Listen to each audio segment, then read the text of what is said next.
Congressional District, Congressman Tonko.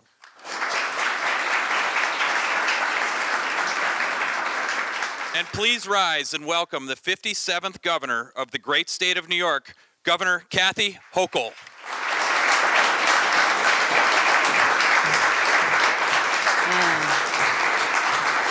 Good morning. Good morning. Please be seated. Thank you. Thank you.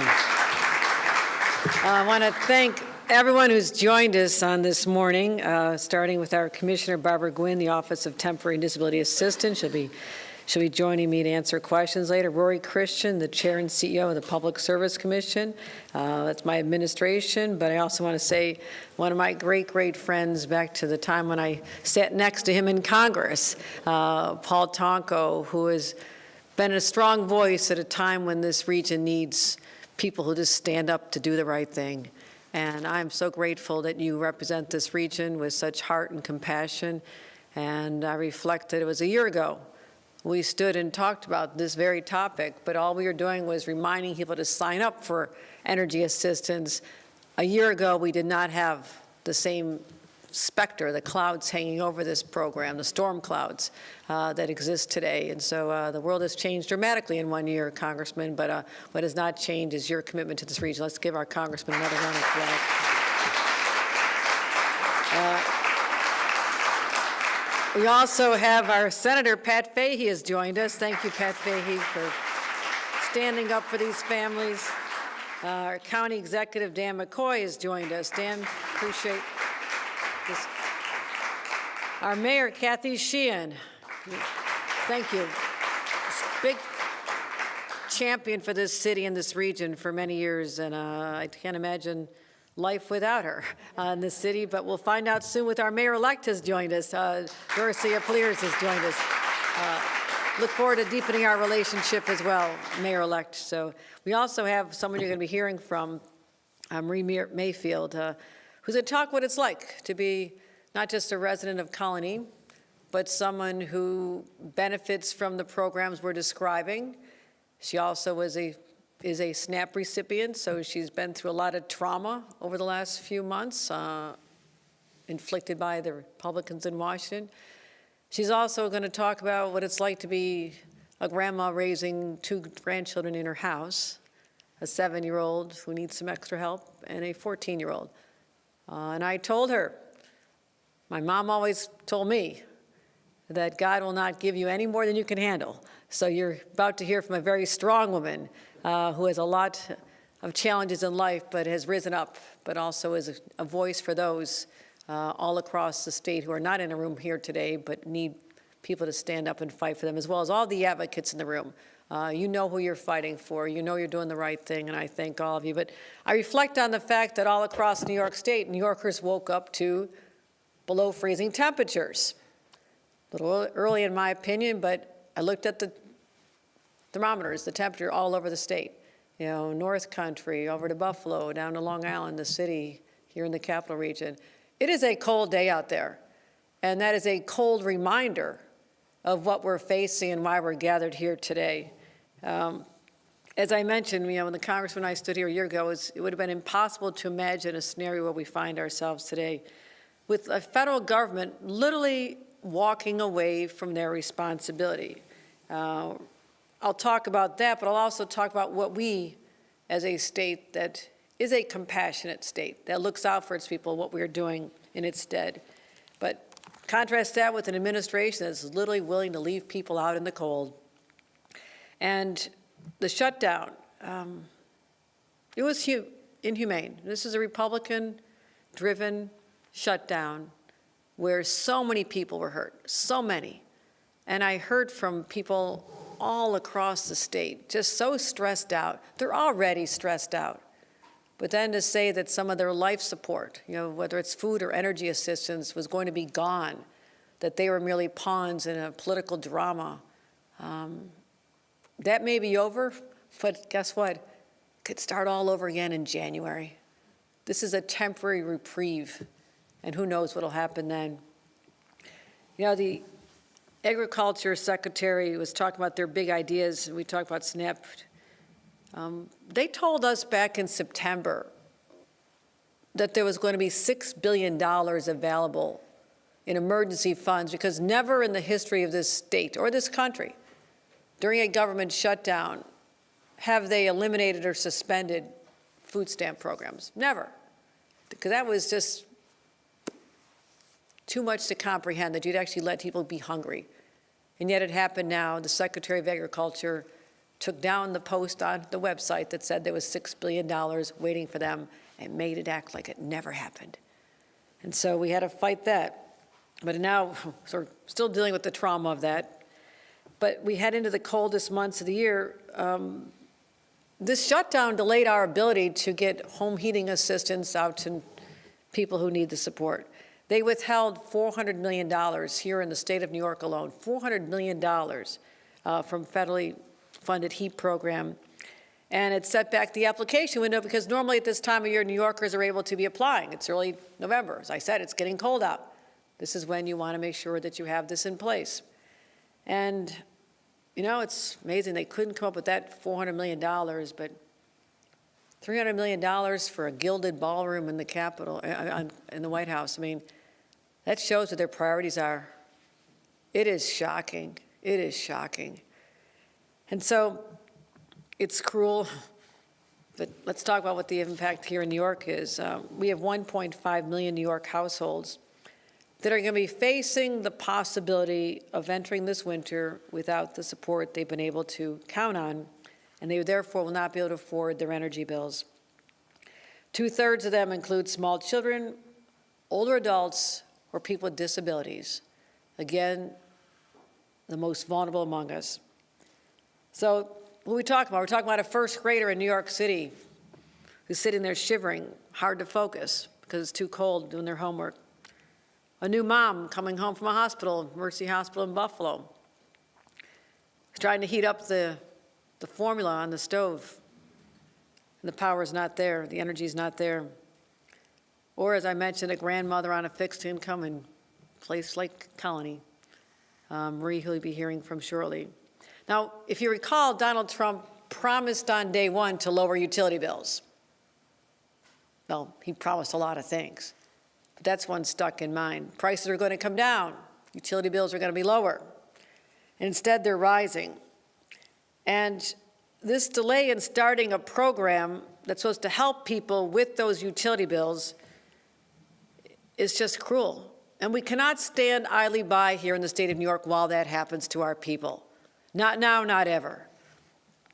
I have spent my years as governor trying to make this state more affordable despite all the headwinds. And last year, we lowered middle-class taxes to the lowest rate they've been in 70 years. We put money back in people's with free lunches and breakfast for children in schools, free community college for adults going into careers where we have vacancies, child tax credit, knowing that children under the age of 4 are pretty darn expensive, right, Marie? That's when they cost a lot. So we're focusing on affordability and also energy bills, but here we are constantly trying to play catch-up with the Trump administration. But here's what we're doing. During this shutdown, we dedicated more than $100 million to low-income New Yorkers for SNAP, and we also fortified our network of food bank and pantry partners. And also, let's talk about energy. This is why we have to look at an all-the-above approach to our energy solutions, because we know the more supply we have, the more the prices will decline. It's just common sense. Same thing why we want to build more housing.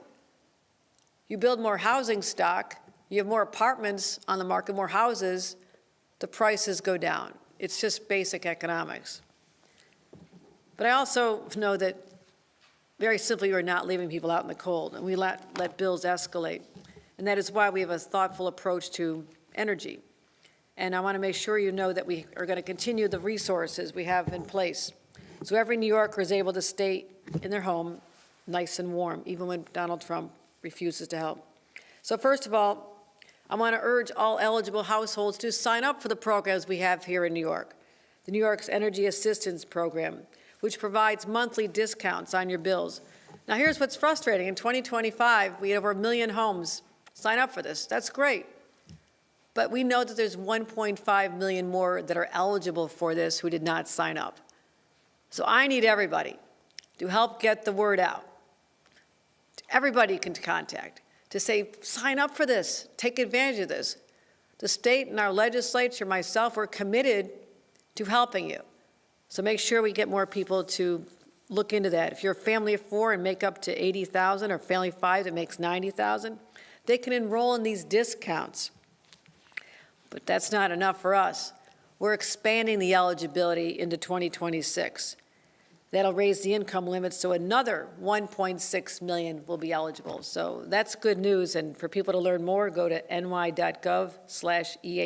Okay, remember that. Is it on the sign too? There you go. But also we have state laws that prevent utility companies from shutting off power to vulnerable households during the colder months. They know that, and we're going to enforce that very intensely. And now, let me just say this. Energy assistance is not some radical idea. It's not dreamed up by anybody other than, guess who? Ronald Reagan. Ronald Reagan first put this in place, his first year in office. It's been supported by Democrat and Republican administrations since the very beginning. They've long recognized the humanity of helping people be warm during cold months, especially in places like New York, which get very cold. So 44 years later, we find ourselves with an administration just dead set on hurting people. And our own Republican delegation here in New York, not exactly profiles in courage, because they have a voice, they have a vote, and they refuse to use it to stand up for cold New Yorkers. Wish more of them were like Paul Tonko, who's not afraid to do what's necessary to protect the people in his district and his state. Here we've done everything we needed on our side to make sure the applications for HEAP can reopen on the 24th, because the money's still not been released. You know that. The money has still not been released from the federal government, despite the fact that the shutdown is over. That's point number one. So we want to make sure we can get these applications out, but the federal government has to step up right now. Today I'm calling on the Trump administration and all Republicans to turn on this heat, turn on the spigot, turn on the gas, turn on the power, turn on the electricity. Let's start making sure that people don't have to be stressed out all across America about whether or not their families and themselves are going to be cold. Release the federal heating funds, which are essential, and join all of us here in keeping people safe and warm. And while you're at it, just do your jobs. Just do your jobs. I mean, I'm not asking for more than that. It gets a little frustrating, because we should not be standing here talking about this. We should be simply saying, another year, our state program is working, it's got the federal funds are there to back it up, everything's good. Why is that not the case? Well, I don't have the answer, but I believe they will all have to answer for this before very long.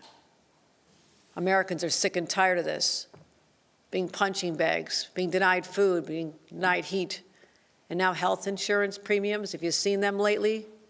Have you gotten one in the mail? Have you talked to somebody? Doubling? Where are people supposed to get the money?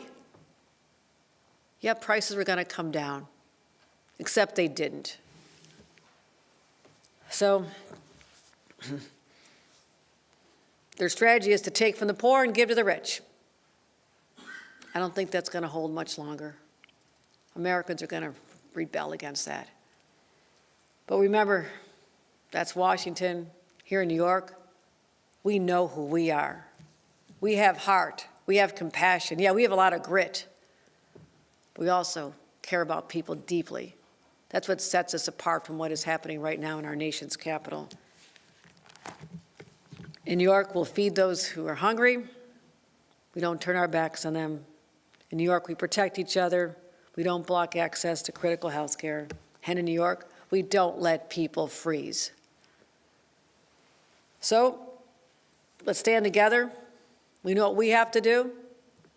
Despite all the storm clouds, that are down in Washington, I feel here in New York, we're on the right track, we're doing the right thing, and it's as simple as standing up for our people. Thank you very much.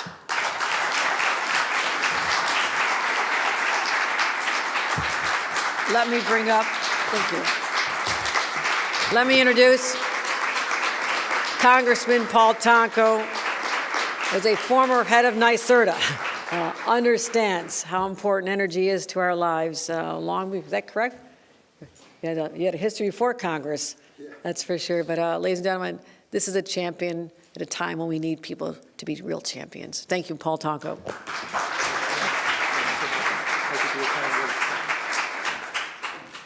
Well, Governor, thank you, and thank you for your grit that you made mention of. Thank you for your compassion and passion to make a difference. And these are troubling times, but made even more troubling by cruelty. There seems to be this drive to add cruelty to struggle. And we saw it with this shutdown. We saw it with the whole effort to bring back the SNAP issue. And why, when Congress created in a bipartisan, bicameral way a contingency fund for SNAP, would you deny that? And then when a judge assessed the whole case, a federal district judge said, pay the folks on for the hunger program, still resisted. That's cruelty. There's no naming it anything else, describing it as anything other than that. And Governor, I appreciate your focus on the HEAP program, what you've done with SNAP. Thank you for the heart that is so important, addressing individuals, families, children, our seniors, our veterans, with compassion, with dignity. And those factors are important. It's good to be with my partners in local government. We see each other every other day, so, but it's great. It's great to have strong partners at the state level, at the county level, at the city level, local level, and certainly working with the governor and her team and the state legislators, where I spent 25 years in the state assembly, and you're right, ended that with 15 years as chair of the Energy Committee. And it was in a transition period where we were deregulating the utility industry. And so it's great to join forces with my colleagues across the country, Democrats on the Hill, who have made affordability the issue of our times, because many of the costs are beyond the reach of our working families, and we need to make a difference. And we don't do it by providing for billionaire tax cuts. We do it by extending programs and improving programs that reach to our working families. Each month, millions of New Yorkers are forced to decide between paying for medicine, paying for food, or paying their utility bill. And HEAP is one of those strong federal programs, proven and effective, that helps struggling New Yorkers who have had to face those unthinkable choices. Last year, 6 million U.S. households, benefited from HEAP funding, many of them having children and seniors that occupy those households. Despite receiving over $4 billion worth of funding from Congress, the program is still, in my opinion, underfunded, because some 17% of eligible households are served by the program. And to the governor's statement, please apply. If you are eligible, please apply. The program is there to assist in very important times for people during the winter season. HEAP is a lifeline for so many families, but we have seen those critical funds being delayed and put in jeopardy by this Trump administration. I believe our governor will do everything possible to get this money out to New Yorkers who need it as quickly as possible. But at the moment, we're relying on the Trump administration to send this money to the states, to have a heart and to utilize these funds and get them into working order. This is coming at a time when working families are experiencing massive health care cost increases, rising costs for groceries, and certainly for energy bills. And it's clear that this president is out of touch. He either doesn't know or perhaps doesn't care about struggle, Americans who are struggling at this moment with these basic costs of living. If he did know or care, you would expect there to be more urgency expressed in the by the administration in making certain these dollars are reaching Americans as they're intended. But unfortunately, President Trump has demonstrated time and time again how little he cares about this program and the people that it serves. But who do we take care of? Who does this administration take care of? There was no hesitation to provide for billionaire tax cuts. I think the struggle that is part of this budget is basically because we took a ton of dollars out of the process that could have strengthened our economy, strengthened programs, chipped away at our deficit. Instead, they applied this effort to the billionaire tax relief. Well, it's important that we look at the track record here.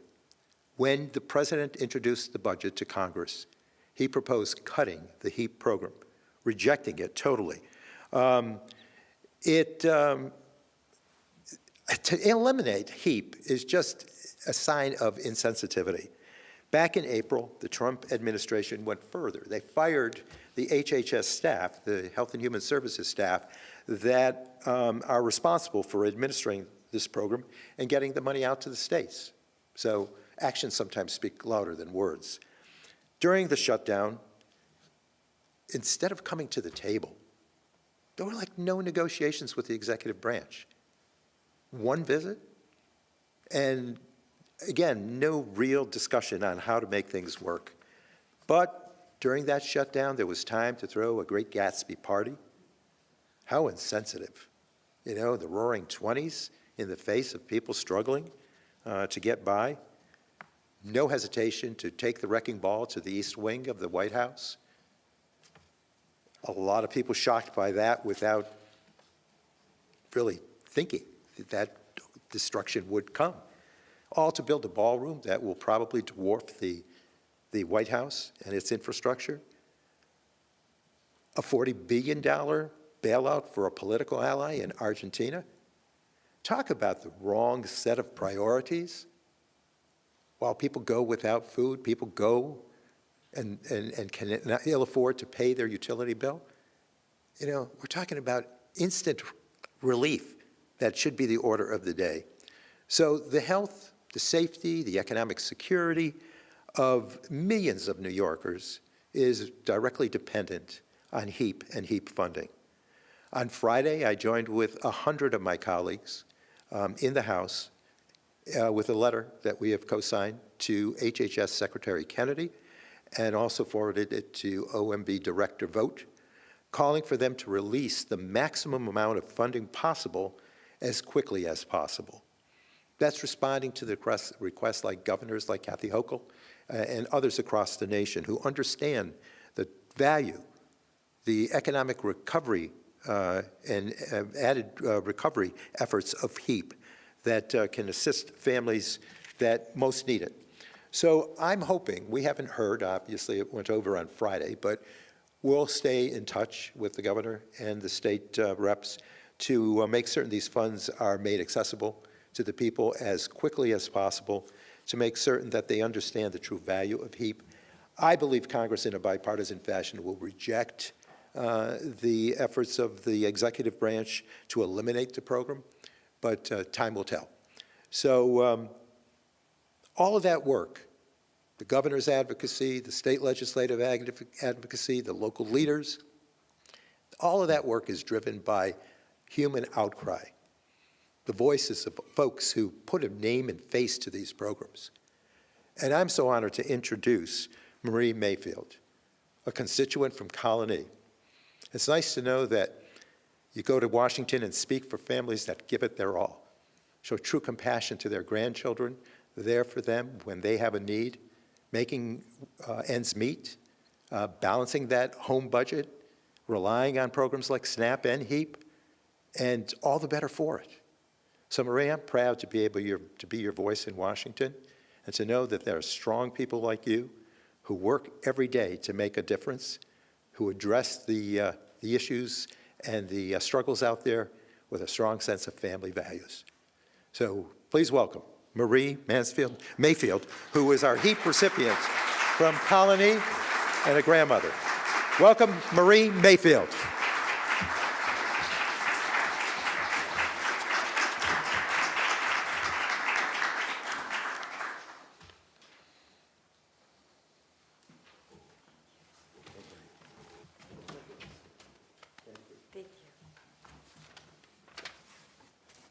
Good morning, all.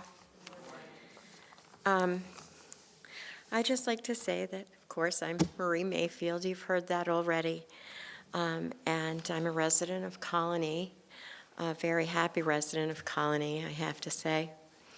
I want to thank you, Governor Hochul, for bringing us together today to talk about the important issues of federal heat assistance and energy affordability. I'm one of those 1.5 million New Yorkers who uses HEAP, federal assistance each year, to help with the cost of heating my home. My home, who houses my two grandchildren, 7 and 14, and my little dog, 7 years old. I like to say that now that it's this time of year, it's getting colder each day and night. And I'm listening to my granddaughter, my youngest one, say, "Oh, it's cold in here. Put up that heat," you know. And I try to keep it at one temperature. But the Trump administration hasn't agreed to provide the funding yet, and that's just wrong. I'm here to say that this is a federally funded program. That means it's a federal government's responsibility to provide that heat assistance. They need to stop playing around and fund this program now. There are so many senior citizens, so many younger, underprivileged families who have young children that take this program very seriously. I appreciate that Governor Hochul is calling this out and demanding action from the Trump administration. At a time when this federal funding has been delayed, I also appreciate that the governor is still focused on protecting state programs and energy affordability. I also received support through New York State Energy Affordability Program. It saves hundreds of dollars each year for me and giving me a monthly discount on my energy bill. It's not just during the winter, it's every month and all year round. As a senior living on a fixed income, getting this discount on my energy bill makes a real difference to me. Governor Hochul is protecting this program, and that's a good thing for seniors like me.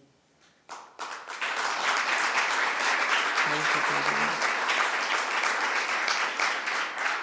The governor is also helping to get more New Yorkers enrolled in this state program so they can get a discount on their energy bills also.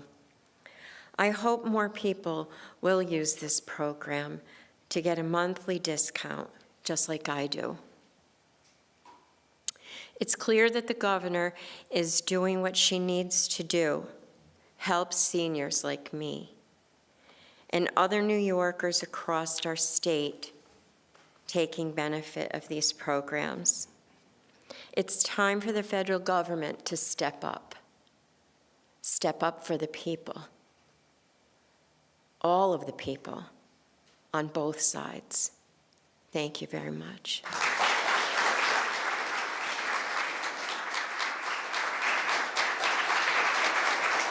Thank you. That concludes our program.